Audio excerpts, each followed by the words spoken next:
gifted a cat that was supposed to be a foster at the beginning of this fucking pandemic, and they said, "That's a foster, I'm gonna come pick him up, I love him," and I still have the cat, you know what I mean? And I'm not necessarily a cat guy. I was just trying to do a favor. Now I figured, I like the guy, he's kind of funny, you know? But when we first moved in, we had to come to some rules. Because I was at the desk, I looked over, and he was standing on his back legs, holding the wall. Staring at me over his shoulder. I'm sitting at the desk and I'm looking at him like, this isn't gonna work, you know? Then it gets worse. He lets go of the wall, turns around, and on 2 paws, walks at me like this. And I got out of my seat and I was like, 4 paws! 4 paws in this house, you fucking nut job! So as much as he's entertaining, I am a dog person. And I spent my whole pandemic smoking weed, and this was my brightness in my day, because I live alone in an apartment. You need to find ways to just be happy. Peaky Blinders are killing me. Peaky Free Blinders. So I feel bad saying the cat. You guys realize you're down front middle, right? No. There we go. Hey! Jesus Christ. It's hard to say to the cat, I'm leaving every day because you're not enough. You know? Because I like the dogs. And this is the way it gets really stoned. And every day, because my neighborhood, I live in a shit building, but my neighborhood's full of rich people with really expensive, awesome dogs. And I would go to the dog park, climb over the fence, and just pet all of the dogs. and all of their squishy faces. And I would pet them, and it brought me a lot of joy. Yeah. When I'm living alone. And eventually, you start to catch this. Where one of the dog owners ponies up to another one, and I know that the is saying, even though I can't hear it, so I go to do like, does that guy got a fucking dog? And then it goes from 2 to 4 to 6. At 6 of them kind of standing around going, he keeps touching my dog. That's when I like, and I get out of there. We start to get angry, you know? And then my friend calls me the other day, and he's got a really good dog. He's a good boy. He's a golden retriever, and he calls me and he goes, hey man, you want to get stoned and take my dog to the dog park? And I was like, oh! Yeah!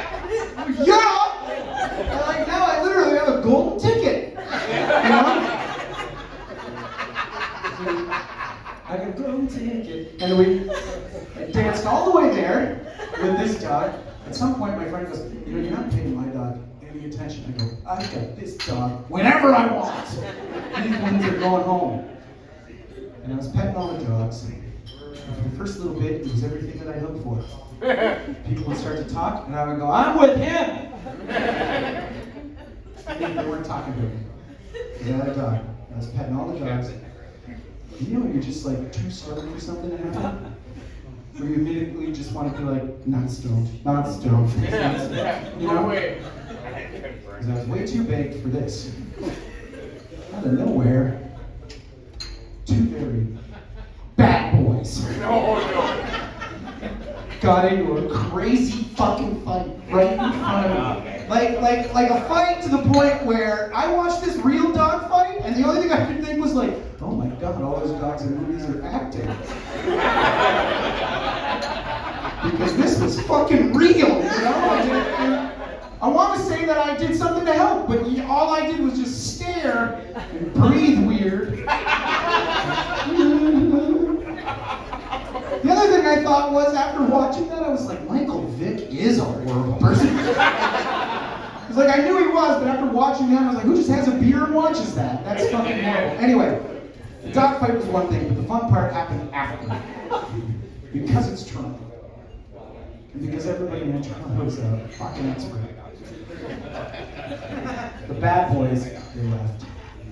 And the owners weren't there, thank God, to hear what happened with all these dog owners that ponied up to talk about it.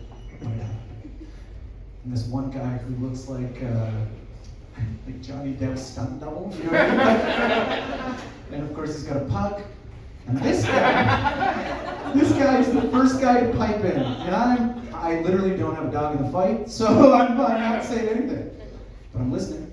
And this guy comes into the circle and goes, "See, what should have happened there is that somebody should have grabbed the aggressive dog by the base of the tail and then put their thumb in his rectum."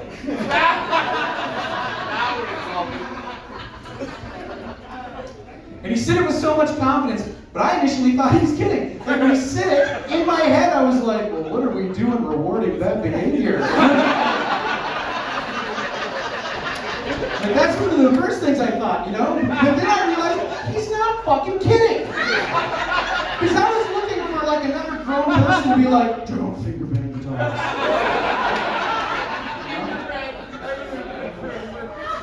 He wasn't kidding. Then a guy goes to say something, I go, this guy's gonna tell him he's fucking nuts, you know what I mean?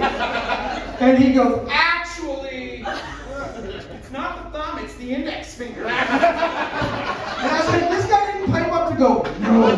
This guy piped up to go, look, it's not a girth thing, it's a length thing. Well, I hit the bottom of the well. Anyway, I hadn't said much. I hadn't said anything. These guys said what they said, but I'm letting it all sink in, you know? And at one point, I went like this, and the guy goes, you don't need to raise your hand. I suppose you're right. We're all grown-ups here, right? Grown-ups? He's like, you can just say what you're going to say. And I was like, well, there's enough people here. I just thought one of the things you said was something that I thought we should stress.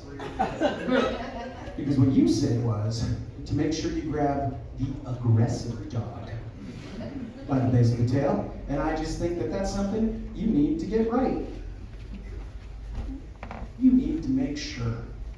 Because if you grab the good boy and you do that, now he's having the worst day at the dog park he ever had. You know what I mean? You want to go to the park? I never want to go to the park. And then that bit me, and then this guy finger banged me. I'll take treats and I have to stay home. And then the other thing I said was, I think also that the technique you're talking about might not be dog specific.